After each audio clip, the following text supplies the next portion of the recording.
नमस्कार, मी ज्ञानदा कदम. माझं कट्ट्यावरती आपल्या सगळ्यांचं स्वागत. आपल्या मधाळ, ताकदवान, मदहोश आणि तल्लीन करणाऱ्या आवाजानं गेल्या 7 दशकांपेक्षा सुद्धा अधिक काळ तुमच्या आमच्या मनात घर करणारा संगीत विश्वातला चिरतरुण आवाज आज आपल्या कट्ट्यावर आहे. मी बोलतेय द आशा भोसलेंबद्दल. आशाताईंच्या गाण्यांची रेंज किंवा त्यातलं वैविध्य हा त्याचा सगळ्यात मोठा प्लस पॉइंट आहे. चित्रपट संगीत, पॉप संगीत, गझल, भजन, कव्वाली, लोकगीतं, भावगीतं सगळ्या प्रकारात आपल्या हुकुमी आवाजाची जादू पेरून गाणं हिट करावं तर ते आशाताईंनीच. ब्लॅक अँड व्हाईट चित्रपट गीतांपासून ते अगदी आत्ताच्या रिमिक्स गाण्यांपर्यंतची आशाताईंची सांगीतिक कारकीर्द अगदी थक्क करणारी आहे. त्यांना मिळालेला सांगीतिक वारसा निगुतीनं जपताना त्यांनी तो आपल्या खास अंदाजात मोठाही केलाय.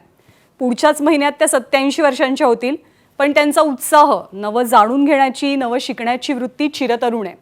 जुनं जपताना नव्याची कास धरणं त्यांना अगदी मस्त जमतं आणि म्हणूनच आता यूट्यूबवर बनत डिजिटल प्लॅटफॉर्मवरती त्यांची एंट्री झाली आहे आणि त्या एक नवीन शो सुद्धा घेऊन आल्यात. सप्तसुरांचा स्वर्गीय आशीर्वाद लाभलेल्या आशाताईंशी त्यांच्या यूट्यूबवरच्या नव्या प्रयोगाबद्दल आणि त्यांच्या आजवरच्या कारकिर्दीबद्दल आपण खूप साऱ्या गप्पा मारणार आहोत. नमस्कार आशाताई, आपलं मनापासून स्वागत माझा कट्ट्यावर. नमस्कार. नमस्कार. आशाताई, गेले 4-4.5 महिने सगळा देश लॉकडाऊनमध्ये अडकून पडलेला आहे. तुम्ही गेल्या काही काळापासून लोणावळ्यामध्ये आहात, आम्हाला माहिती आहे. पण तुम्ही काही तिथं स्वस्थ बसलेल्या नाही आहात. तुम्ही तिथं राहून एक नवीन उपक्रम सुरू करताय जो म्हणजे खूप मी ऐकला जेव्हा तेव्हा खूपच तो इंटरेस्टिंग आणि म्हणजे थक्क करणारा असा तो आहे. पण मला असं वाटतं की त्याच्याविषयी मी सांगण्यापूर्वी सगळ्या ABP माझाच्या प्रेक्षकांना तुम्हीच सांगावं की तो उपक्रम काय आहे आणि तो करावा असं तुम्हाला आत्ता का वाटतंय, का तुम्ही तो हातामध्ये घेतलेला आहे आशाताई? मी जे हा उपक्रम सुरू केला आहे त्याच्या मागे बरेच वर्ष आहेत, खूप वर्ष आहेत. बऱ्याच वेळा लोकांनी विचारलं की आम्हाला गाणं गायचं आहे, आम्हाला स्टेजवर यायचं आहे आणि कोणी ऐकत नाही आमचं गाणं. आणि सगळ्यांनी असं मला विचारत असतात. त्यावेळेला मला डोक्यात विचारायचं की मी काय करू शकते. मी तर कोणाला असं सांगू शकणार नाही की बा ह्यांना गायला घ्या, त्यांना. प्रत्येकाचं आपल्या ठरलेलं असतं ना. तर मला असं वाटलं की हिंदुस्थानामध्ये इतका मोठा हिंदुस्थान आहे, त्याच्यामध्ये गाणारे फारच थोडे आहेत. आणि माझी अशी इच्छा होती की सगळ्या हिंदुस्थानी लोकांनी सगळ्या ठिकाणी मला गाणी पाठवावी. 2 मिनिटाचं मला व्हिडिओ गाणं करून पाठवायचं आणि मी त्याच्यावर त्यांचा आवाज ऐकून त्यांना मी मदत करायची. हा प्लॅटफॉर्म आहे की गाणाऱ्यांना त्यांचं गाणं ऐकवायची सगळ्यांना संधी आहे आणि ही संधी त्यांना मी मोठी दिलेली आहे. पण लोकांचा प्रतिसाद पण खूपच आलेला आहे. तुम्हाला सांगते, America, Japan, Sweden, Canada, New Zealand, Jakarta, Bihar, Nepal, Mumbai, Pune, England, पॅरिसची लडकी आहे, जर्मनीची लडकी आहे, मुलं आहेत. हे सगळे मला पाठवत आहेत रेकॉर्ड करून. काल रात्री 2-3 वाजेपर्यंत आम्ही त्यांना ऐकत होतो, बाजूला काढत होतो, काय ठेवायचं काय नाही ठेवायचं. तर माझी आज तब्येतच गेलेली आहे. आता असं सारखं लोकांचे येत असतात. आम्हाला 40-50 गाणी केली की आणि 40-50 गाणी येत असतात. तर हा प्रोग्राम पुष्कळ अवघड आहे, पण मला खूप आनंद आहे. कारण मी म्युझिकची सेवा करते आहे. मी म्युझिशियनच आहे आणि सिंगर आहे. त्यामुळं मला असं वाटतं की मी जे काम केलेलं आहे ही माझ्या संगीताची मी सेवा करते आणि या लोकांना सगळ्यांना पुढं आणायला मदत करते. तर हा उपक्रम आहे माझा. आशाताई, म्हणजे खरं तर असं आहे की तुमच्यासारख्यांच्याकडून जर कुणाला ह्या संगीताच्या दुनियेमध्ये तुमचं बोट धरून जर येता आलं तर त्या व्यक्तीसाठी त्याच्यापेक्षा आनंदाची आणि अभिमानाची गोष्ट असणार नाही. पण आपण सगळेच जण जाणतो, आपल्याकडं परिस्थिती अशी आहे की प्रत्येकालाच असं वाटतं की आपण फार भारी गातो आणि आपला आवाज म्हणजे काय आशाबाई, लताबाई किंवा किशोर कुमार यांच्यासारखा आहे. आणि प्रत्येकाचीच अशी भावना असल्यामुळं तुम्हाला हजारो नाही लाखोच्या संख्येनं लोक हे त्यांच्या आवाजातली गाणी पाठवून देणार ह्या पुढच्या काळामध्ये, तुमच्या मनाची तयारी आहे का ती लाखो गाणी ऐकायची? काय त्याची प्रक्रिया असणार आहे? तुम्ही कसं त्याचं सिलेक्शन करणार? खूप मोठं म्हणजे इतकं प्रचंड मोठं चॅलेंज या निमित्तानं तुमच्यासमोर असणार आहे आशाताई. कसं कराल तुम्ही ते? करते ना आता. माझा मुलगा आहे, माझी नात आहे, सगळेजण मिळून आम्ही गाणी ऐकतो आणि अशी राय घेतो कसं आहे काय. आणि माझी शेवटचं हे असतं की हां ह्या छान आहे. तर अशी खूप लोक आता येणार आहेत मला माहिती आहे, आणि आम्ही त्याचं काम करू. कारण जर एखादं काम हातात घेतलं तर काहीतरी विचार करूनच घेतलं असणार की लोकांना खूप गायला आवडतं आणि गाणी ऐकवायला आवडतं. त्यांची इच्छा पुरी करण्यासाठी त्यांना मी आता टी व्हीवर पण घेणार आहे, म्हणजे चॅनलवर पण घेणार आहे, आणि त्यांची गाणी ऐकवणार आहे तुम्हा लोकांना. बघा तुम्ही कसे लोक येत आहेत, कसे गात आहेत. पण आशाताई याच्यासाठी अशी काही काळ म्हणजे वेळेची काही मर्यादा ठेवली आहे तुम्ही, कालमर्यादा, की 1 महिना 2 महिने किती दिवसांपर्यंत हा प्लॅटफॉर्म ओपन राहणार आहे लोकांसाठी, की या वेळेमध्ये तुम्ही तुमची गाणी? यावेळेला मी 22 तारीख पर्यंत केलेलं आहे. अच्छा, 22 ऑगस्ट 22 पर्यंत. तारखेला. हां, 22 तारखेपर्यंत जी गाणी पाठवणार त्यांना मी पहिल्यांदा ऐकणार, त्यानंतर पुढचा सीझन करणार. अच्छा. आणि याच्यामध्ये तुम्ही किती गाण्यांचं सिलेक्शन कराल? एकच गाणं पाठवत आहेत लोक, तर त्यातच आम्हाला आवाज शोधायचा आहे. अच्छा. आणि हां, मग त्याच्यातून तुम्ही शेवटी फायनली एक आवाज, एक मुलगा एक मुलगी असे आवाज तुम्ही फायनली त्याच्यातून निवडाल? हो. आणि माझा जो .com म्हणजे काय म्हणतात त्याला, ते असं आहे की www.ashabhosle.com. आशा की आशा. अच्छा. मेरी ये आशा है कि मेरे को कोई सिंगर अच्छा मिल जाए, ये मेरी आशा है. आशाताई, आत्तापर्यंत जे तुमच्याकडं लोकांनी पाठवलेले आहेत त्यांचे आवाज, ज्या वयामध्ये तुम्ही गायला सुरुवात केली होती, वयाच्या 10व्या वर्षी, त्या वयाचंही कोणी आलेलं आहे तुमच्याकडं? या आत्ता तुम्हाला तसे आवाज मिळालेत? 10 वर्षाची नाही आहे, पण 15 वर्षाची मुलगी आहे. अच्छा. आणि फार छान गाते. आणि 15 वर्षाच्या, काही 20 वर्षाच्या, काही अशा आहेत. काही बायका म्हणजे घर सांभाळणाऱ्या गृहिणी पण आहेत, आणि पुरुष लोक पण आता जवळजवळ 60-55 वर्षाचे ते पण गात आहेत, मुलं पण गात आहेत. आता मी संडेला तुम्हाला, या संडेला 4 सिंगर ऐकवणार आहे. अच्छा. 2 मुले आणि 2 मुली. पण हे ज्यांनी तुमच्याकडे पाठवायचं आहे त्यांनी विदाऊट म्युझिक नुसतं गाऊन पाठवायचं आहे ना? हो, नुसतं म्युझिक मध्ये काय होतं की आवाज काय आहे, खरा आवाज तो कळतो. म्युझिक वाजलं, ढमढम वाजलं की आवाजाची क्वालिटी कळत नाही. तर आणि काही लोकांनी असे पाठवले आहेत, आणि आम्ही त्यांना सांगितलंय की तुम्ही असं करू नका, स्वस्त एकटे गा, आणि तुमचा आवाज फक्त मला पाहिजे, आणि तो आवाज चांगला आहे, कुणाचा आहे म्हणून तुम्ही व्हिडिओ करा. तर त्यांनी पुष्कळ लोकांनी अचानक असं गातात ना असं गायलेलं आहे. काही लोकांनी काय म्युझिक घेतलेलं आहे, काही लोकांनी माईम केलं होतं. तर आम्ही त्यांना सगळ्यांना सांगितलंय की तुम्ही असं करू नका, कारण आम्हाला खरं गाणं, खरा आवाज ऐकायचा आहे. आशाताई, खरं तर म्हणजे मला हे आत्ता या टप्प्यावर तुम्हाला करावंसं वाटतं, हे खरंच म्हणजे ह्या सगळ्या तरुण गायकांचंही भाग्य आहे की तुमच्यासारखी व्यक्ती याच्यामध्ये पुढाकार घेते. पण मला या उपक्रमाबद्दल, अशा उपक्रमाबद्दल जेव्हा ऐकलं तेव्हा माझ्या मनात एक विचार असा आला की जेव्हा तुम्ही 10 वर्षाच्या होतात, जेव्हा तुम्ही पहिल्यांदा गायलात 43 साली, त्यावेळेला अशी कोणतीही सुविधा नसताना तुम्ही गायलात, आणि त्यावेळेला म्हणजे ज्या मायेनं तुम्ही आता या सगळ्या नव्या गायकांना अणू पाहताय संगीताच्या दुनियेमध्ये, त्यावेळची परिस्थिती अशी होती की इतके दिग्गज गायिका आणखीन सगळ्या त्यावेळेला संगीत क्षेत्रावर पंजाबी गायकांचा असलेला वर्चस्मा, तर त्या परिस्थितीकडं म्हणजे त्या तुमच्या वयाच्या टप्प्यावर असताना तुम्ही कसं बघता? तुम्हाला अशी आत्ता जी तुम्ही करताय तसं तर कुणी करणारं तुमच्या बरोबर त्यावेळेला नव्हतं? नाही, माझ्या बरोबर म्हणजे गॉडफादर गॉड मदर काही नव्हतं.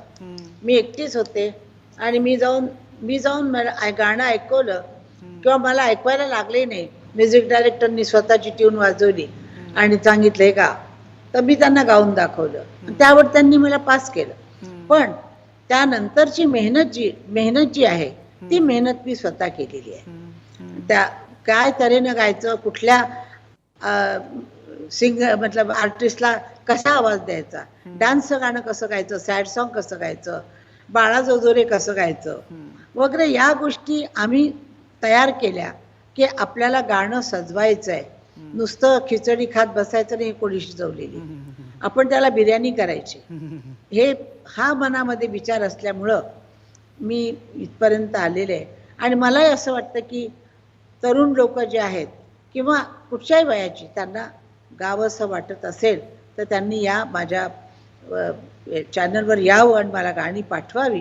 आणि मी काही वेळेला मी स्वतः त्यांना समजावणार आहे की तुम्ही असं गालात तर तुमचं गाणं आणि चांगलं होईल. हे समजावून द्यायचं पण जरुरी आहे, कारण कुठल्याही माणसाकडे गुरु नाही आहे. गुरु असणारे 2-4च लोक बघितले मी, पण काही लोकांकडे गुरु नाही आहेत, असेच देवाचा आवाज आहे असंच गातायत, तर त्यांना आपण रस्ता पण दाखवू शकतो. पण अशातही जेव्हा चांगल्या गायकाकडं म्हणजे तुमच्या लेखी चांगल्या गायकाचं काय त्याच्या म्हणजे काय असलं पाहिजे? नुसता गोड आवाज हे आहे का आणखीन काही त्याच्याबरोबर असावं लागतं चांगला गायक होण्यासाठी? गायकाला लागतो पहिला आवाज, आणि तो पण सुरात. सूर ही पहिली गोष्ट आहे. पहिल्यांदा आवाज देवाने दिलेला काय आहे, त्यात तुम्ही सुरामध्ये गाताय की नाही, लईमध्ये गाताय की नाही, एक्सप्रेशन देता की नाही शब्दाचं, हे सगळ्या गोष्टी आम्ही बघतो. आणि या सगळ्या गोष्टी येतच नाही, ते सगळ्या लोकांना येणं शक्य नाही. काही लोक असतात त्यांना येतं, ते पण त्यांना देवाची देणगी आहे. फार सुंदर आवाज आहे, मोकळं गातात, फार छान आहे. पण त्यांना रस्ता मिळत नाही आहे की कुठली कंपनी नाही आहे, रेकॉर्डिंग नाही आहे, आणि पिक्चरमध्ये पण गाण्याचा एवढा वाव फार कमी असतो, आणि फक्त प्रोग्राम करू शकतात ते लोक. तर ते असे चांगल्या घरचे लोक आहेत, काही गरीब लोक आहेत, काही मीडियम क्लासचे लोक आहेत. अशी सगळ्या माणसांनी मला TV पाठवले आहेत. त्यावरनं मला असं वाटतं की सगळ्यांनाही गाण्याची इच्छा असते, पण त्यांना जर आपण चान्स दिला त्यांना, तर मला असं वाटतं माझी सेवा जी आहे संगीतासाठी मी करते आहे. माझी याच्यात काही फायदा नाही आहे, काही फायदा नाही माझा. फक्त एक आपण संगीतासाठी काय केलं. लोक शाळा सुरू करतात, हे करतात, पण त्या शाळेमध्ये फक्त त्याच गावातले लोक येऊ शकतात. सगळ्यांच्या शाळा मतलब इन्स्टिट्यूट म्हणा, काय म्हणता, पण ते तिथल्या तिथंच होतं. असं जगभर होऊ शकत नाही. जगामध्ये गाणारी किती आहेत. आता एक मुलगी जापानहून गाते आहे, किती सुरेख गाते आहे. तर जापानमध्ये तिनं आपलं संगीत ठेवलेलं आहे, अमेरिकेमध्ये ठेवलेलं आहे, इंग्लंडमध्ये ठेवलेलं आहे. अशी लोक मला मिळाली आहेत की मला खूप कौतुक वाटतं. आणि मला असं वाटतंय की काहीतरी याच्यात खूप चांगले सिंगर मिळतील. अशातही पण मधल्या काळामध्ये म्हणजे गेल्या 10 वर्षांच्या काळामध्ये असं बघायला मिळालं की TV चॅनल्सवर खूप वेगवेगळे संगीताचे ते सारेगम सारखे किंवा वेगवेगळ्या स्पर्धा गाण्याच्या गायकांच्या होतात, आणि त्याच्यातून गायक येतात, त्यांना खूप प्रसिद्धी मिळते, त्यानंतर बऱ्याच पैसे मिळतात, आणि ती एक स्पर्धा आणि 1 वर्ष गेल्यानंतर ते नंतर विस्मृतीत जातात. कदाचित इतकी प्रसिद्धी त्या छोट्या काळामध्ये मिळत असल्यामुळं ते कदाचित त्यांच्याकडून जेवढं मोठं काम पुढं अपेक्षित आहे ते कदाचित होत नाही त्यांच्या हातून. चॅनलचे सगळे गोष्ट आहे. तर ते चॅनलसाठी ते सिंगर निवडतात बरेच पण त्यांना शिकवलं जातं, कपडे म्हणा, ॲक्टिंग म्हणा, सगळं शिकवलं जातं. तर ते बरं नाही आहे. रॉ मला पाहिजे व्हॉइस, रॉ म्हणजे खरा व्हॉइस असेल, विदाउट एनी म्युझिशियन फलाना ढिमका डान्स कुछ काही नाही, फक्त गाणं, आवाज मला पाहिजे. आणि तो आवाज मी स्वतः त्यांची ओळख करून देणार, मी स्वतः त्यांच्याविषयी बोलणार. आणि त्यामुळं मला असं वाटतं की चांगले लोक मिळतील. आशाताई, मला ना म्हणजे मला काय आम्हा सगळ्यांनाच ना कायम असं वाटत आलं की तुमच्यामध्ये एक म्हणजे हटकेपणा आहे आणि एक बंडखोरी पण आहे. म्हणजे हे तुमचं जे आत्ताचं करणं आहे हे यापूर्वी कुठल्याही गायकानं भारतामध्ये केल्याचं ऐकिवात नाही आहे. जगामध्ये मला माहिती नाही की इतक्या मोठ्या गायकानं या प्रकारचा उपक्रम हाती घेऊन तरुण रॉ आवाजाला एका मोठ्या प्लॅटफॉर्मवर घेऊन जाण्याचा प्रयत्न जो तुम्ही करताय, असा कोणी केला आहे का ते? मला खरं तर तुमच्यामधली हे जे वेगळं करणं आहे, ही बंडखोरी आहे, ती काही जन्मतः आहे? तुम्ही लहान असल्यापासूनच अशा बंडखोर किंवा वेगळा विचार करणारे आहात? हा, मला पहिल्यापासून असं वाटायचं की आपण नक्कल नाही करायची, कुणाची नक्कल नाही करायची, आपण स्वतःचा आवाज काय आहे त्यातच मेहनत घ्यायची. आणि बंडखोर स्वभाव तर आहेच माझा. आणि मला चॅलेंजेस आवडतात. चॅलेंज दिले की मी एकदम कामाला लागते, नाही तर मग अशीच बसलेली म्हणजे आतापर्यंत, आता या 5 महिने तर आम्ही बसूनच आहोत एका घरामध्ये. तर त्यामुळं बसणं अवघड आहे, फार अवघड आहे बसणं. आशाताई, तुम्ही आता जो उपक्रम सुरू केला आहे त्याच्यामध्ये तुम्ही म्हणालात की 2 ते 3 हजार म्हणजे लाखो व्हिडिओ आता खरं तर येतील, त्यातले काही व्हिडिओज तुम्ही पाहिलेत. मला हे विचारायचं की त्या टॅलेंटकडे बघून तुम्हाला काय वाटतं? जसं तुम्ही मगाशी सांगितलं की तशी गाणी पुन्हा होणार नाही आहेत, तसे गायक पुन्हा होतील असं वाटतं तुम्हाला? हे जे नवीन गायक तुमच्यापर्यंत पोहोचण्याचा प्रयत्न करतायत त्याच्यामध्ये तुम्हाला टॅलेंट दिसतंय? ते काय होणार ते मला माहिती नाही. जे लोक गाणी पाठवतायत त्यांना मी त्यांच्यात ते चांगले काढून ते तुमच्यासमोर ठेवणार. आणि तुम्हीच विचार करायचा की ही म्हणजे हा सिंगर कसा आहे. आशानी त्याला बरं म्हटलेलं आहे, तर कसं असेल. आणि हे मला सांगता येत नाही की प्लेबॅक सिंगर बनणार, हे मी कुणालाही हे करणार नाही. पण त्यांचं आयुष्यामध्ये त्यांना हे मिळेल की आशा भोसलेंनी आमचं गाणं ऐकलं आणि आमच्याशी बोलल्या. पण आशाताई, वा छान असं किती वेळा म्हणावं असं वाटलं तुम्हाला?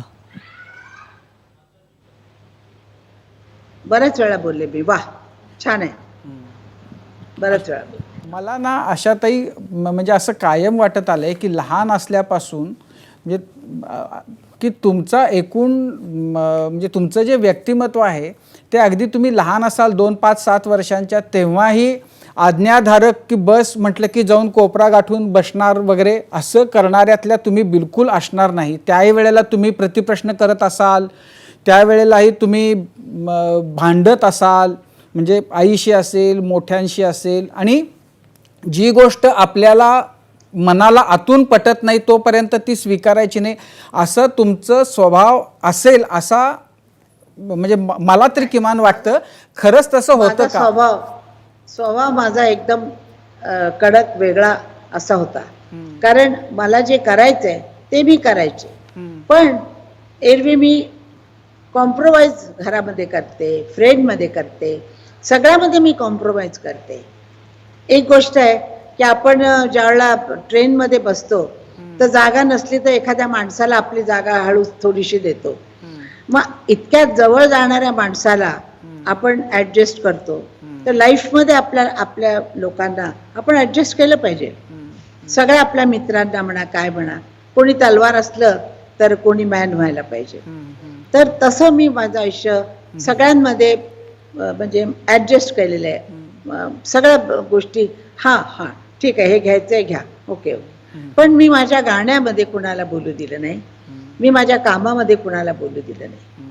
आणि मला माझं जे वस्तू मला आवडतात त्या वस्तू मी करत राहते. आणि म्हणजे मला जसं हवं तसं त्या गाण्यामध्ये मी कॉम्प्रोमाइज नाही करत. पण अशातही हे आता तुम्ही फार म्हणजे इतकं छान वाक्य तुम्ही सांगितलं की कोणी तलवार झालं तर आपण म्यान व्हावं. आता हा समजूतदारपणा हे जे आहे हे खूप आधीपासून तुमच्यामध्ये आलं परिस्थितीमुळं का लहान, म्हणजे मी जे म्हणतो त्याच्या विपरीत तुमच्यामध्ये लहानपणापासूनच हा गुण होता? लहानपणापासून मी ॲडजस्टमेंट सगळ्यामध्ये करायचे, पण मला जे काय गाण्याच्या बाबतीत मी कुणाचं हे केलं नाही, म्हणजे ऐकलं नाही की तुम्ही काय करा काय नका गाऊ, अमकं करा तमकं करा, असं नाही. गाणं माझं जीवन आहे, माझा श्वास आहे.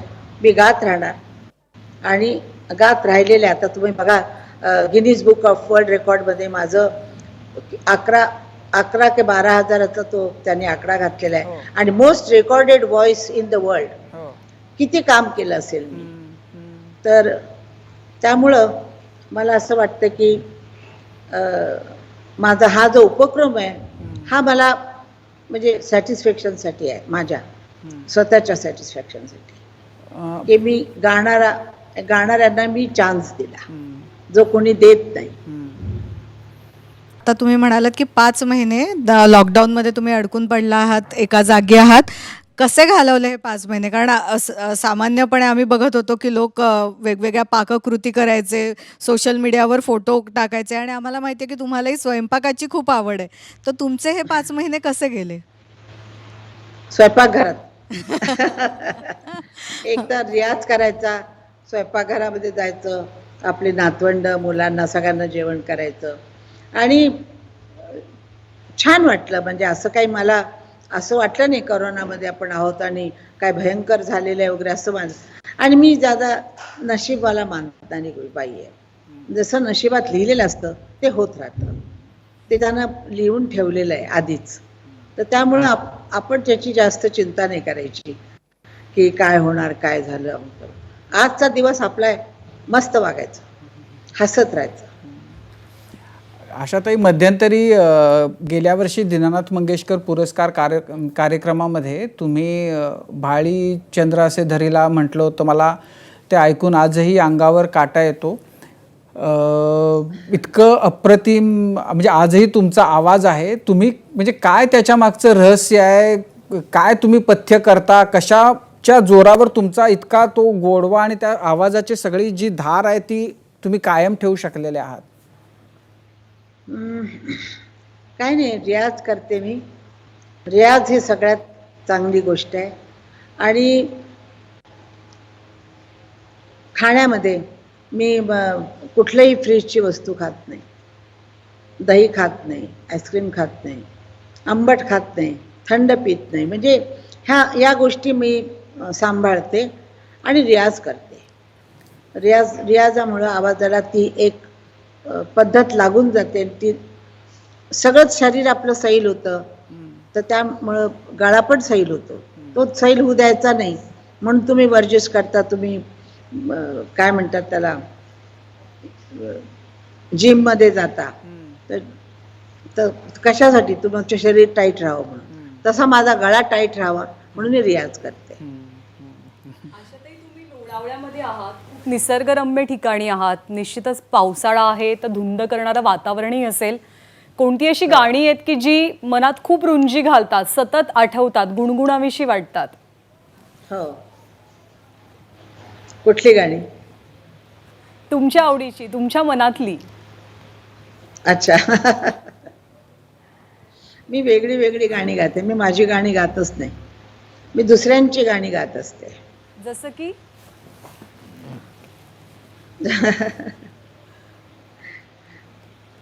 आता तुम्हाला एक गोष्ट सांगते की माझ्याकडे गालेली गाणी जी आहेत ना, ती जास्त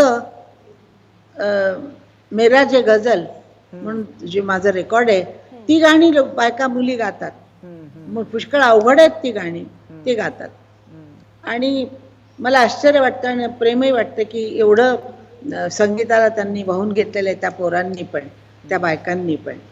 आणि बरं वाटतं मला. आता माझ्या आवडीचं गाणं काही नाही आहे, कुठलं तरी गाणं गात असते. आज मला आवाज पण बसलेला आहे, तर इथं हवा चालते ना खूप थंड, तर ती थंड हवा मला लागलेली आहे. पण आज सकाळपासून कोणतं गाणं तुमच्या मनामध्ये रुंजी घालतंय? माझा आवाज चांगला नाही ना, तर मी गाऊन दाखवलं असतं तुम्हाला. तुम्ही आम्हाला नुसतं सांगितलं तरी चालेल, आम्ही तुम्ही कसं गाताय ते समजून घेऊ. असं हे गाणं आहे. आज जाने की जिद ना करो, आज जाने की जिद ना करो.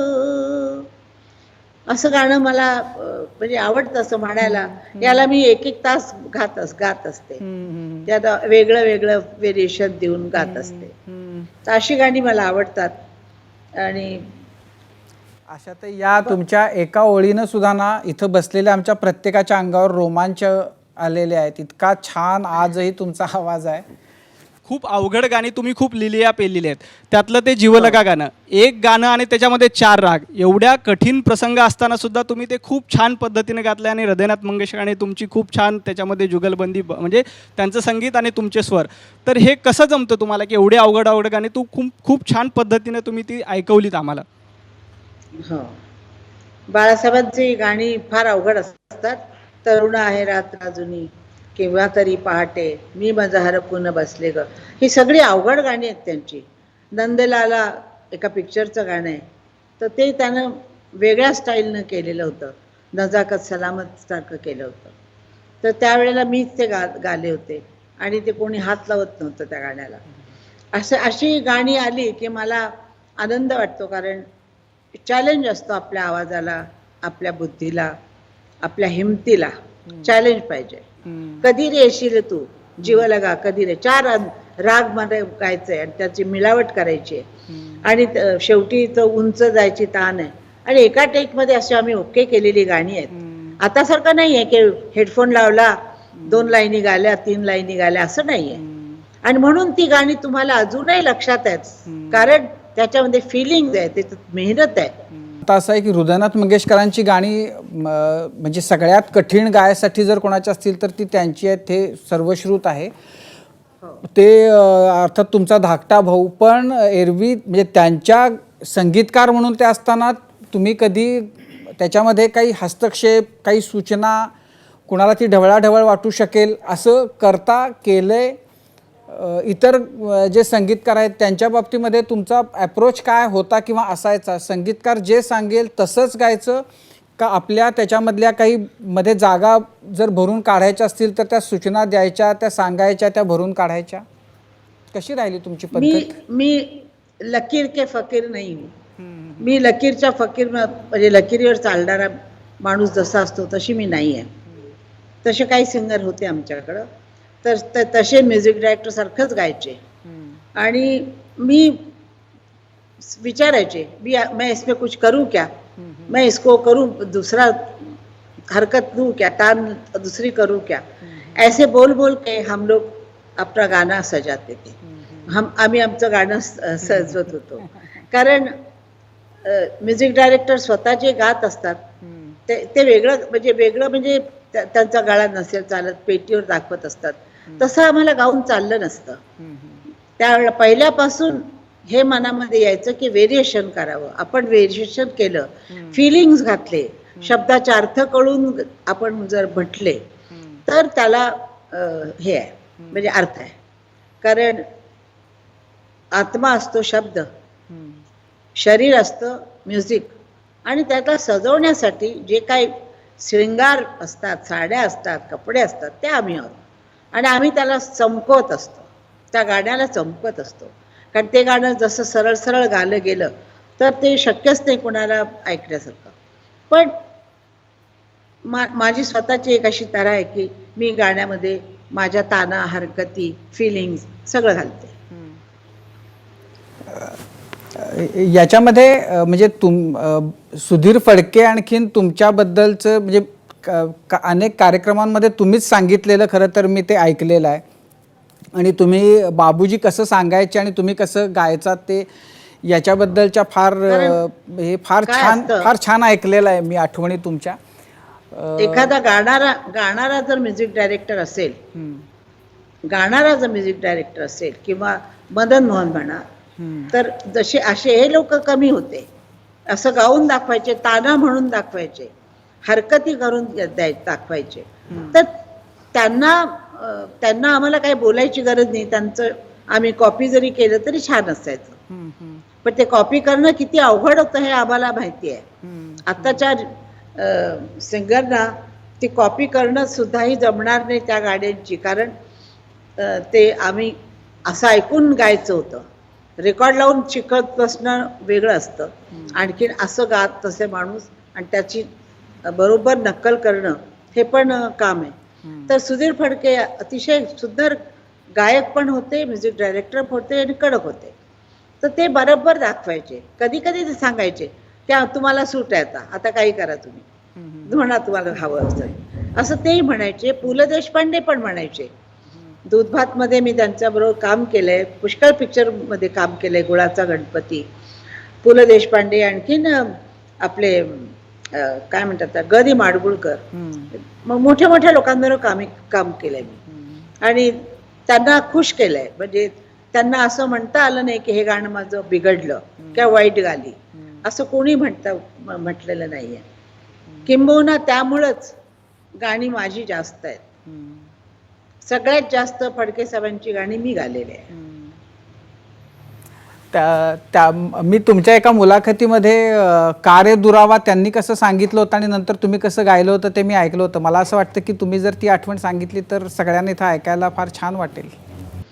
कार्य दुरावा कार्य अबोला, अपराध माझा असा काय झाला. फडके साहेब जसं गायचे, कार्य दुरावा कार्य अबोला, अपराध माझा असा काय झाला, असं ते म्हणायचे.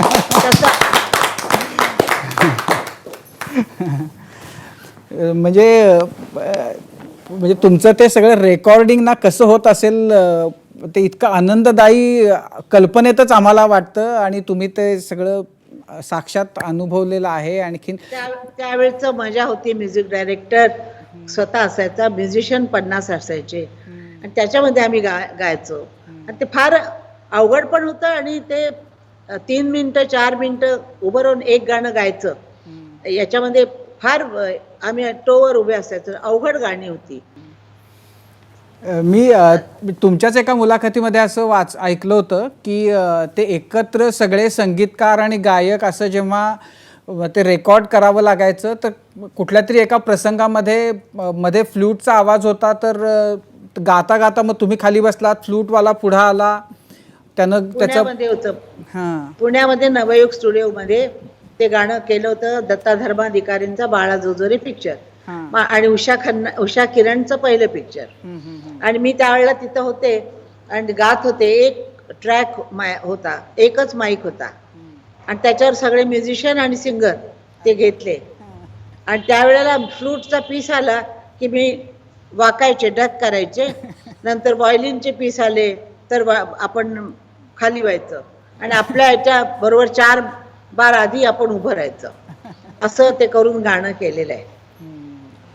अवघड होतं त्यावेळेला. जवळपास 40व्या दशकापासून तुम्ही सातत्यानं गाताय आणि केवळ गातच नाहीये तर काळाबरोबर तुम्ही चालताय. काळाच्या पुढे एक पाऊल तुमचं असतं नेहमी. आधीचे संगीतकार असू देत किंवा AR रेहमानचा तो काळ असू दे, तुम्ही गायलात. त्यानंतर राहुल अँड डाय सारखं असू दे, तुम्ही स्वतःचीच गाणी रिमिक्स करून आणलीत, तितक्याच सुंदर पद्धतीनं आणलीत, प्रेझेंट केलीत. आणि आता यूट्यूबवर तुम्ही नवीन चॅनल ओपन केलं आहे, लोकांना प्लॅटफॉर्म देत आहे. हे खूप महत्त्वाचे टप्पे आहेत तुमचे. तुम्ही या काळाशी जुळवून कसं घेतलं? तुमचा हा या काळाबरोबरचा स्ट्रगल कसा झाला? त्यावेळेला स्ट्रगल पहिल्यांदा होता तो काम मिळवण्याचा स्ट्रगल होता. त्यानंतर स्ट्रगल होता की ते टिकवायचं कसं गाणं, ते नाव कसं टिकवायचं, हा स्ट्रगल होता. आणि आता आहे तो, जशी माझी नात आहे 18 वर्षाची, नातोय 18 वर्षाचा, जुळे आहेत दोघं जण. तर त्यांच्याकडनं मी शिकते आहे, त्यांच्याकडनं मी कम्प्युटर बघते आहे, मी त्यांच्याकडनं त्यातले खेळ बघते आहे, सगळं काही बघते आहे. आणि मला ही आयडिया तिनंच दिलेली आहे की जनाईनी दिलेली आहे की झूमवर जाऊ शकतो आपण, लोकांना बघू शकतो, बोलू शकतो. आम्हाला माहितीही नव्हतं कधी. नंतर हा फोनवर तुम्ही सगळ्यांना कुठेही असलात तरी दुनिया गोल आहे म्हणतं, जवळ आलेली आहे. तर ते त्यांचे विचार काय आहेत मी ऐकते, त्यांचे विचार गाण्याविषयी काय आहेत, त्यांना कुठली गाणी पसंत आहेत याचा मी मागोवा घेते. पण अजूनही मी बघते आहे की माझी नात जी आहे ती इंग्लिश गाणी गाते, मॉडर्न गाणी गाते, पण आशालताला पण ऐकते, किशोरला पण ऐकते, तिची सगळी गाणी पाठ आहेत. म्हणजे माझी तिसरी पिढी जी आहे ती गाणं जुनं पण ऐकते आणि नवं पण ऐकते. वा वा. हां, आणखी एक दुसरा मला महत्त्वाचा प्रश्न असा विचारायचा आहे की तुम्ही नवीन नवीन आवाज आत्ता शोधताय, नवीन नवीन आवाजांना प्लॅटफॉर्म देताय.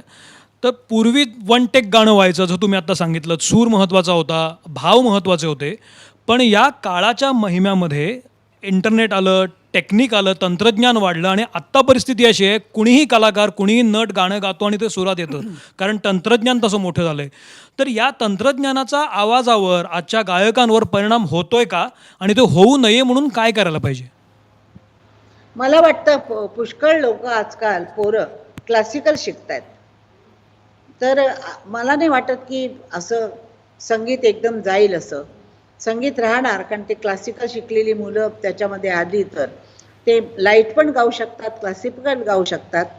आणि त्यामुळं मला नाही वाटत की आपल्या गाण्यांवर काही परिणाम झालेला आहे. पण काही गाणी फार छान येत आहेत कधी कधी.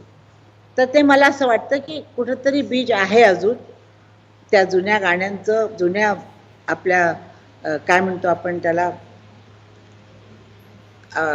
शब्द आठवत नाहीत मला एकदम. म्हणजे आपली जी परिस्थिती आहे या वेळेला, तर तशी परिस्थिती एखाद वेळेला राहणार नाही, एखाद वेळेला म्युझिक चेंज होईल.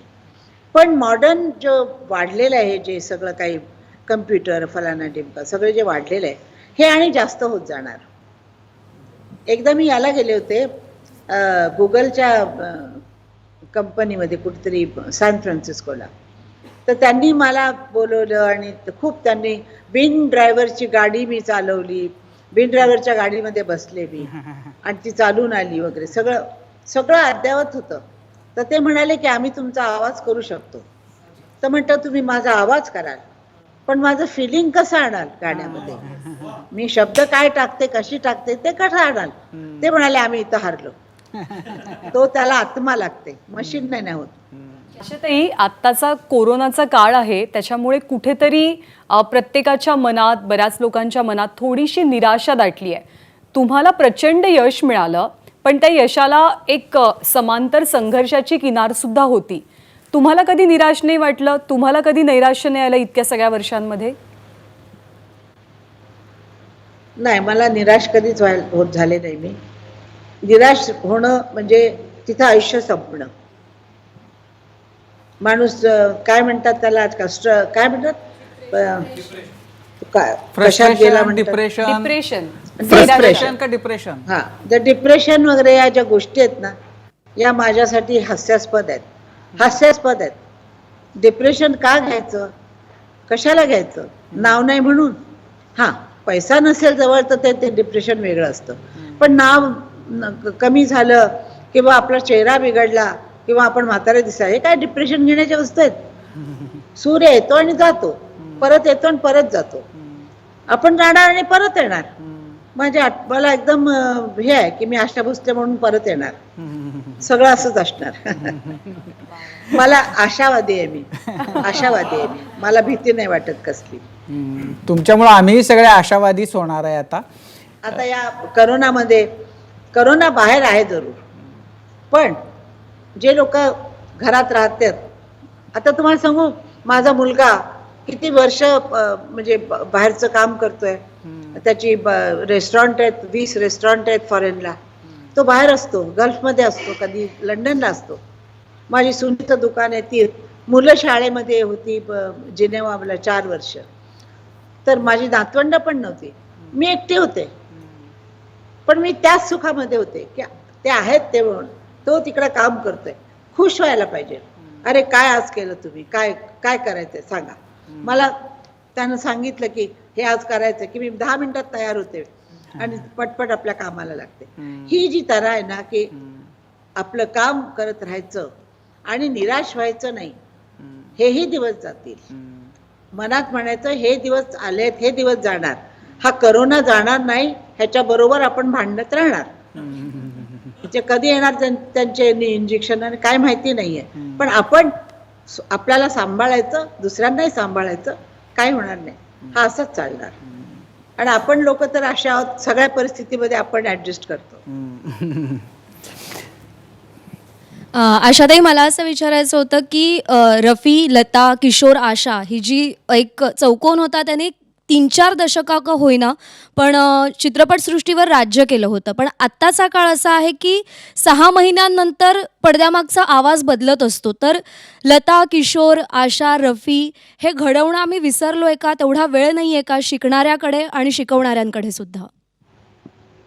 मी हाच विचार केलाय ना, यांना या लोकांना शिकवायचं पण गाणं, त्यांना समजायचं की हे असं करू नका, हे असं करा, असं सांगायचंय. आणि रफी, मोहम्मद रफी म्हणा किंवा दीदी म्हणा किंवा किशोर म्हणा, म्हणजे ते तर गेले दुनियेतून. दीदी तर म्हणजे 90 वर्षाची आहे. पण मला असं वाटतं की मी 40 वर्षाची आहे आणि मी अजून काम करणार. आशाताई, आमची अशीच इच्छा आहे की तुम्ही खूप वर्ष काम करावं. पण म्हणजे मराठी म्हणून, महाराष्ट्रीयन म्हणून नेहमी आम्हाला या गोष्टीचा खूप अभिमान वाटतो की तुम्ही सगळी भावंडं जी आहात त्यांनी मराठी पण टिकवून ठेवलं. आणि सगळ्यात महत्त्वाची गोष्ट म्हणजे जे साहित्य होतं, म्हणजे कितीतरी कवींच्या कविता जर तुम्ही गायले नसते, तुमच्याकडनं चाली लावल्या गेल्या नसत्या तर आम्हाला ऐकायलाही मिळाली नसती. तर हे मराठी पण जे टिकवलं ते कसं टिकवलं? कारण आत्ता तुम्ही बोलता बोलता उल्लेख पुलंचा केला, शांता शेळके यांची आणि तुमची मैत्री होती. तर हे सगळं कसं टिकवलं, कसं झालं? सगळ्या फिल्म लाईनमध्ये लिहायचे किंवा नॉन फिल्मी गाणी लिहायचे, त्यामुळं त्यांचा सहवास मिळाला, त्यांची ओळख झाली. थोर थोर व्यक्ती मला भेटले की आपलं जीवन त्याच्यामुळं खूप पॉलिश होत जातं या लोकांना भेटल्याने. चांगली संगत असली की मुलं चांगली राहतात. तशी आमची संगत जी होती ती अशा मोठ्या मोठ्या कलाकारांची होती. रात्रंदिवस आम्ही त्यांच्यामध्ये असायचो. एकटा एक म्युझिक डायरेक्टर, एक ना एक रायटर, सगळ्यांबरोबर राहिलेलं आहे. त्यांची आता पु ल देशपांडेंचं माझं किती मैत्री होती आणि मला ते काय शिकवायचे हे कुणाला माहिती नाही आहे. पण मला माहिती आहे की अशा लोकांच्या बरोबर आम्ही राहिल्यामुळं आम्हाला पॉलिश आलं, वेगळं पॉलिश आलं की काहीतरी करायला पाहिजे, टिकवायला पाहिजे आणि सगळ्यांना शिकवायला पाहिजे. कारण आपण आता जसं मी स्वयंपाक करते, बायका स्वयंपाक सांगत नाहीत, एखादी वस्तू ती त्यांच्याबरोबरच जाते. पण मी लिहून ठेवते की मी गेल्यानंतर माझ्या सुनेनं मिळालं पाहिजे, ते करता आलं पाहिजे. आणि अनेक गोष्ट बघा किती चांगली आहे. माझी नातवंड बाहेर असतात, मुलगा बाहेर असतो, पण या 5 महिन्यामध्ये सगळे एकत्र आम्ही राहिलेलो आणि फार छान वाटतं की असा वेळ परत येणार नाही. इतके सगळी मंडळी एकसाथ राहणार नाहीत. त्याची मजा घ्यायची की हा जो टाईम आहे ह्याच्यामध्ये पण मजा येते. कारण सगळे एकसाथ आहेत, एकसाथ जेवतायत, एकसाथ चहा पितात. पण मग या 5 महिन्यांमध्ये नातवंडांना काय म्हणजे तुम्ही काय वेगळं शिकवलं किंवा काय ज्या तुम्हाला खूप वर्षांपासून की या गोष्टी मला माझ्या नातवंडांना सांगायच्या आहेत, असं काय तुमची इच्छा पूर्ण केली तुम्ही? काय नाही, मी तिला गाणं शिकवत होते. अच्छा. हां, मलाच ती शिकवेल, ती इतकी शिकलेली आहे. BA परीक्षा त्यांची होती, करोनामुळे गेली, पण पास झाले ते लोक. आता त्यांचं ते ग्रॅज्युएशन सगळं होणार आहे. तर या पोरांना मी काय शिकवणार? तेच इतके पुढे गेलेले आहेत. पण गाणं शिकवू शकते. पण प्रत्येक कलाकाराच्या आयुष्यात असं असतं की एखादी गोष्ट आपल्याला वाटतं की अरे ही आपण अजून चांगली करू शकलो असतं किंवा हे गाणं आपल्याला गायला मिळायला हवं होतं, हे मला आवडलं असतं गायला. तर अशी कुठली गाणी आहेत का की जी तुम्हाला वाटलीत की ही आपण गायला हवी होती किंवा ही आपल्याला मिळायला हवी होती? मी सगळी गाणी गायलेली आहे, सगळ्या स्टाईलची. सगळं स्टाईल माझं संपलेलं आहे. फक्त एकाच गाण्याला मला असं वाटलं होतं की हे गाणं मला गायला द्यायला होतं. तुम जो हुए मेरे हम सफर, रस्ते बदल गए, लाखों दिए तेरे प्यार के, आंखों में जल गए. हे गाणं मी इतक्या चांगल्या तऱ्हेनं गाले असते असं मला वाटतं की हे गाणं मी गायला पाहिजे होतं. बाकी सगळी गालेली आहे मी गाणी. क्लासिकल म्हणा, पॉप म्हणा, पंचम म्हणा, मदन म्हणा, नौशाद म्हणा, सगळी गाणी गालेली आहे. आशाताई, तुमच्या गाण्यांची ती व्हरायटी खूप अफलातून आहे आणि तुम्ही एखादं गाणं जेव्हा गाता तेव्हा ते ऐकताना आम्ही फील करतो. म्हणजे तुमच्या आवाजातलं कानडाओ विठ्ठलू ऐकताना म्हणजे विठ्ठलाच्या गाभाऱ्यात उभं असल्याचा भास होतो त्या व्यक्तीला, जी व्यक्ती ते गाणं ऐकते. कदाचित ते सांगणं खूप कठीण असेल, पण तुम्ही गाणं गाताना काही त्या गाभाऱ्यात नसता किंवा त्या परिस्थितीत नसता. तो भाव कसा आणता, तो भाव कसा ओतता गाण्यांमध्ये? ही काही जरुरी नाही गाण्यासाठी की डान्स करायला पाहिजे. आता हेलनची गाणी आहेत, मी त्याच्यावर का डान्स करते का? तर हेलनसाठी पण गाते, मीना कुमारीसाठी पण गाले होते, श्रीदेवीसाठी गाले होते, स्मिता पाटीलसाठी गालेले आहे, शबानासाठी, सगळ्या आर्टिस्टसाठी मी गालेले. त्यांची छबी आपल्या डोळ्यासमोर आणायची आणि त्यात रस भरायचा. ते कशा दिसतात तसा त्यांचा गाणं गायचं. त्यांच्या तोंडातून आवाज पण आपला कळला नाही पाहिजे लोकांना की ती बाई गात नाही आहे, प्लेबॅक घेते, असं नाही वाटलं पाहिजे. नाही, तुमच्या गाण्याचं खरं तर हेच एक मोठं वैशिष्ट्य आहे की तुम्ही गात असताना ते गाणं ऐकूनही कळू शकतं की हे कोणासाठी तुम्ही गाताय. म्हणजे इतकं त्या व्यक्तिमत्वाला आणि त्याच्या आवाजाला तुमच्या गाण्यातून तुम्ही नेहमीच पेश करत आलेले आहात. हे कसं साधलं तुम्हाला? लहानपणी तुम्हाला नकला वगैरे करायची म्हणजे दीदींना जशी सवय आहे तशीच तुमच्यामध्ये होती, त्यामुळं त्यातनं या गोष्टी सहज झाल्या, सोप्या झाल्या? तुम्ही काय बोलत आहात मला काही समजत नाही. ए आशा,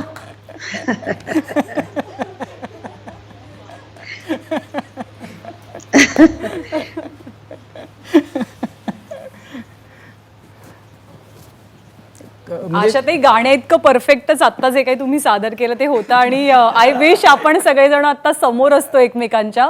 म्हणजे कट्ट्याला या क्षणी मी ते मिस करते की आपण समोर नाही आहोत. आशाताई, नमस्कार.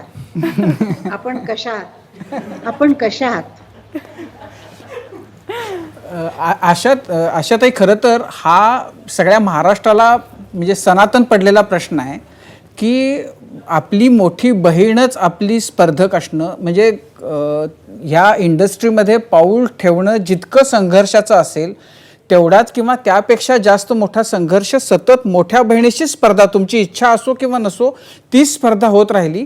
या दोन्हीमधला तुमच्या लेखी सगळ्यात मोठा संघर्ष आणि अवघड काय होतं? संघर्ष हा होता, तुम्ही म्हणालात ना एका झाडाखाली दुसरं झाड उगत नाही, तर त्या झाडाने वेगळं व्हायला पाहिजे. तशी मी वेगळी झाले, भोसले झाले आणि मी गायला लागले. संघर्ष आमचा कधी कुठेही आमच्या नात्यात कुठेही आला नाही, पण गाण्यात संघर्ष हा असायचा. लोकांनी केलेला आहे तो. ही चांगली गाते का ती चांगली गाते, ती चांगली गाते का ती, सगळं तरुजात तरा जो असतो ना त्याच्यात ठेवलेलं होतं. तर ते गोष्ट मला आवडत नाही. मग आशा भोसलेची स्टाईल स्वतःची आहे, लताची स्टाईल, दीदीची स्टाईल स्वतःची आहे, उषाच वेगळं गाते, बाळ वेगळं स्टाईल करतो. म्हणजे सगळे वेगळ्या वेगळ्या तऱ्हेनं गेले पाहिजे. पण तुम्ही म्हणालात तसं एका झाडाखाली, मोठ्या झाडाखाली छोटी झाडं वाढत नाहीत. तर झाडांनीच ठरवलं पाहिजे की आपल्याला मोठं व्हायचं आहे तर काय केलं पाहिजे. मगाशी तुम्ही दीदींच्या बद्दल बोललात होतात आणि म्हणजे तुम्ही जे तुमच्यामध्ये हा जो गुण आहे की जे तुम्हाला वाटतं ते तुम्ही सांगता. मी मागं जेव्हा हृदयनाथ मंगेशकर कट्ट्यावर आले होते तेव्हा त्यांना विचारलेलाच प्रश्न खरं तर तुम्हाला विचारतो मी की लहान असताना म्हणजे तुम्ही कधी दीदींकडून, आईकडून मार खाल्ला होतात का? भरपूर. बाबा नाही मारायचे, आई मारायची. आणि दीदी? दिदी नाही मारायची, कधीतरी एखादी थप्पड द्यायची. आता या टप्प्यावर अशी कोणती गोष्ट आहे का की ज्याच्याबद्दल मनामध्ये खंत आहे? काय असतं, माणूस असतो ना तो फार हावरट असतो. त्याला कधी समाधान मिळत नाही. मला हे नाही मिळालं, मला ती भाषा नाही शिकता आली, मला ते इंग्लिशमध्ये गाणं नाही गाता आलं, काय रशियन मला गाता नाही आलं. हे सगळ्या गोष्टी माणसाच्या मनात असतात आणि तो हावरट असतो. त्याला किती देवानं दिलं तरी त्याचं मन भरत नाही. आणि त्यामुळं मी या गोष्टी विचारच करत नाही की मला आणि काय हवं आहे. काय नाही, सगळं देवानं दिलेलं आहे. फर्स्ट क्लास आहे. तो जे करेल ते चांगलंच करेल. उद्या जर मी मेले तर ते माझ्यासाठी चांगलंच असणार. म्हणजे त्यानं जे लिहिलेलं आहे ते होत राहणार. आणि एक प्रत्येक माणसाने बांधून ठेवायला पाहिजे मनामध्ये की देवाची जी लिहिलेली आहे, नशीब लिहिलेलं आहे त्यानं, सटवाई येऊन लिहून गेलेली आहे, ते कोणी बदलू शकत नाही. नाही पण म्हणजे तुम्ही अमाप लोकप्रियता तुम्हाला मिळाली, पण एक कायम आपल्याकडं आपण बघत आलेले आहोत की शास्त्रीय संगीताला श्रेष्ठ मानताना जे खूप लोकप्रिय आहे त्याच्याबद्दल थोडं त्याला उणेपणा द्यायचा आणि त्याला थोडं कम अस्सल समजायचं. ह्या गोष्टीच्याकडं बघून कधीतरी असं की आपण शास्त्रीय संगीताच्या मैफिलीही गाजवाव्यात असं कधी मनामध्ये कोणत्या तरी टप्प्यावर विचार होता?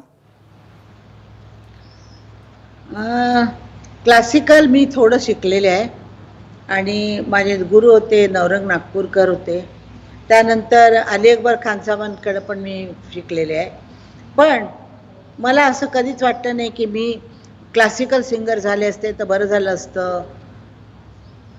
क्लासिकल सिंगरमध्ये सगळ्यात मोठी किशोरताई. काय लोकांनी म्हणजे काय केलंच नाही कशासाठी. मी बरी आहे. मला फिल्म लाईनची गाणी मिळाली, मला प्रोग्राम मिळाले, मला क्लासिकल गायला मिळालं, मला सगळं वेस्टर्न गायला मिळालं. मी लंडनला जाऊन रेकॉर्डिंग केलेलं आहे, मी रशियन भाषेत गालेलं आहे, मी सगळ्या भाषांमध्ये गालेले आहे. आणि त्याबद्दल मला कधी कधी स्वतःचा अभिमान असतो मनामध्ये की हां तू सगळं केलंस, छान आहे, असंच करत राहा. अशातही मगाशी पु ल देशपांडेंचा उल्लेख दिला तसं आणखी एक नाव म्हणजे सुरेश भट. सुरेश भटांची अनेक गाणी तुम्ही गायलेली आहे. सुरेश भटांची पहिली भेट कधी झाली तुम्ही? आणि मला वाटतं त्यांचं पहिलं गाणं मलमली तारुण्य माझे हे तुम्ही गायलेलं होतं, तर त्या गाण्याबद्दल आठवण, हां त्याच्याबद्दल थोडंसं सांगा. हे जे कवी आहेत हे माझ्या आयुष्यात अति उशिरा आले. सुरेश भटांची माझी पहिली भेट श्री रामचंद्रांचं म्युझिक होतं. मलमली तारुण्य माझे तू पहाटे पांघरावे. त्यांच्या कविता ज्या आहेत त्या मला निसर्गाकडे बघितलं की त्यांच्या कविता आठवतात. आणि कधी बोटीमध्ये बसले तर चांदणं जर असलं तर मला त्यांचं आकाश तारकांचे उचलून रात गेली हे आठवतं प्रत्येक वेळेला. तर असे कवी होणं मुश्किल आहे. असे कवी स्वतःला फेकून द्यायचे त्या ह्याच्यामध्ये, तसे वेगळं आहे. खास आणि करून आत्तापर्यंत मला मोघे पण गेले, पण त्यांची पण कविता छान होते. बघूया आता काय होतंय ते. खास करून त्यांचं जेव्हा तरुण आहे रात्र अजूनही तुम्ही गायलं तेव्हा असं झालं की हे गाणं खूप चावट आहे, थोडं अश्लीलतेकडे झुकणार आहे. त्यावेळेला तुम्ही हे सुरेश भटांना विचारलं होतं तेव्हा त्यांनी खूप छान उत्तर दिलं. मला वाटतं तुम्हाला आठवत असेल तर तुम्ही ते सांगायला हवं. म्हणजे त्यांनी मला सांगितलं कि हे मार्फत का गाना है, मार्फत वो उर्दू पढ़े हुए थे तो ये मार्फत का गाना है. भगवान के साथ वो कह रही है लड़की की अजून तरुण रात्र अजून आहे, राजसानी जलाचं कार्य, हे ती भगवानला बोलते असं त्यांनी सांगितलं. पण मी असं म्हटलं नाही, तुम्हीच आवडत. शांताबाईंनी म्हणजे शांता शेळकेंनी तुम्हाला एकदा विचारलं होतं की खरं तर तुम्ही एवढ्या सुंदर दिसता, म्हणजे तुमचा आवाज जसा चिरतरुण आहे तसं दिसायला तुम्ही खूप सुंदर देखणे आहात, तर तुम्ही अभिनेत्या का झाल्या नाहीत? तर हा कधी तुम्हाला पाठीमागे वळून बघताना कधी असं वाटलं की खरंच अभिनय पण करायला पाहिजे होता? नाही. मी सकाळी उठून आरशात माझं तोंड बघते, माझा रंग बघते, माझं शरीर पण बघते आणि मी विचार करते नाही झालं तेच बरं आहे. मला विचारलं पण होतं कोणीतरी की गाणारी हिरोईन होईल म्हणून. म्हटलं नाही मला नाही करायचं ते का, माझं गाणं निघून जाईल. आणि आणखी एक मगाशी तुम्ही लता दीदींबद्दल बोललात. लता दीदीं कडे जेव्हा तुम्ही पहिला मला वाटतं रेशमाच्या रेघांनी लाल काळ्या धाग्यांनी ही जी लावणी आहे ती लावणी जेव्हा हृदयनाथ मंगेशकर पहिल्यांदा तुमच्याकडे घेऊन आले होते तेव्हा नेमका काय किस्सा झाला होता? दीदीने तुम्हाला ते कसं ऐकून दाखवलं होतं रेशमाच्या रेघांनी ही लावणी? मला तिनं बोलवलं तिच्या बेडरूममध्ये. आमचे 2 फ्लॅटमध्ये 2-3 फ्लॅटमध्ये माझा आणि तिचा दरवाजा समोरच आहे एकदम, म्हणजे मध्ये 2 हॉल आहेत पण तिचा दरवाजा दिसतो. तर तिथून बोलवणं आलं की आम्ही विचार करतो आता काय काय आम्हाला ऐकायला मिळणार आहे. आणि मग तिनं बोलवलं, आम्ही गेले. ती पेटीसमोर बसली होती पण पेटी वाजवत नव्हती. पेटी आम्हाला कोणालाही वाजवता येत नाही, कारण वडिलांनी सांगितलं होतं तंबोऱ्यावर गात जा, पेटीवर नाही. तर त्यामुळं बाळनी पेटी घेतली आणि दीदीनं गाली. रेशमाच्या रेघांनी लाल काळ्या धाग्यांनी कर्नाटकी कशिदा मी काढिला, हात नका लावू. म्हटलं हे काय तू भजन गातेस का लावणी गाते? तर तिनं माझ्याकडे रागात बघितलं. कर मेली तू चावटपडा तिचं, तुला हवा तो कर. आणि मग मी ते गाणं गाले. रेशमाच्या रेखांनी लाल काळ्या धाग्यांनी कर्नाटकी कशिदा मी काढिला, हात नका लावू माझ्या साडीला. बस बस. आणखी एक आणि तुमचा जो कट्टा आहे तो फार पॉप्युलर आहे. मला कोणतरी सांगितलं होतं की तुम्ही या म्हणून आमच्या ह्याच्यामध्ये बसायला या, बघा तुम्ही. पण मी टी व्हीवर बघते, मी येऊ शकले नाही आहे. आणि तुमचा कट्टा असाच जोरात खूप कट्टे व्हावे असं मला वाटतंय. आमच्या कोल्हापूरला कुठचा तरी कट्टा आहे दुधाचा, काय कट्टाच त्याला म्हणतात, आणि फार पॉप्युलर आहे ती जागा. तसं तुमचा शो पण पॉप्युलर आहे फार. त्याला अपूर्णता होती जोपर्यंत तुम्ही त्यात सहभागी होत नाही. मला असं वाटतं की म्हणजे ह्या तुमच्या उपक्रमाच्या निमित्तानं तुम्ही कट्ट्यामध्ये सहभागी होतात, त्यामुळं आमच्या कट्ट्याची उंची आणखीन जरा वाढायला मदत झाली असं मी म्हणेन, किंवा मदतच होणार आहे.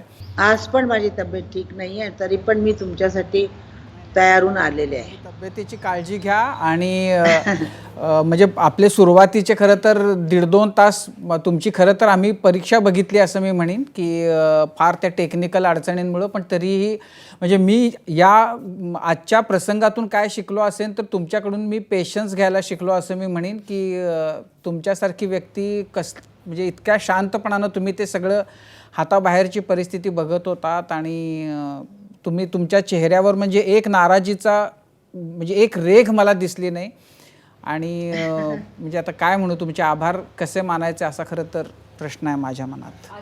आपण जे काम हातात घेतलं ते पूर्ण करायचं हा बाणा जर असला तर मला दिवसभर जरी बसवून ठेवलं असतं तरी मी समजलं असतं ते हे काम आहे. या कामामध्ये कधी अडचणी येतात, कधी काही होतं, तर ते जाऊ द्या. तुम्ही पण विसरून जा आणि मी पण विसरून जाते. आता मला जाऊ द्या. तुमचा आवाज, तुमचं बोलणं, तुमचा चेहरा, सगळं काही आम्हाला प्रेरणा देणार आहे, ऊर्जा देणार आहे. तुम्ही खरंच ग्रेट आहात. आमच्या सगळ्यांचं अगदी मनापासून प्रेम आहे तुमच्यावर. अशाच हसतमुख रहा, एव्हरग्रीन रहा, या शुभेच्छा आम्ही देतो शेवटी. आणि थँक्यू सो मच, आज तुम्ही वेळ दिलात आणि खूप गप्पा मारल्यात त्याबद्दल. नमस्कार. नमस्कार. असेच परत भेटा. नक्की. आणि यानंतर माझा कट्ट्यावरती आता आपण इथेच थांबतोय. ताज्या बातम्यांसाठी पाहत रहा ABP माझा.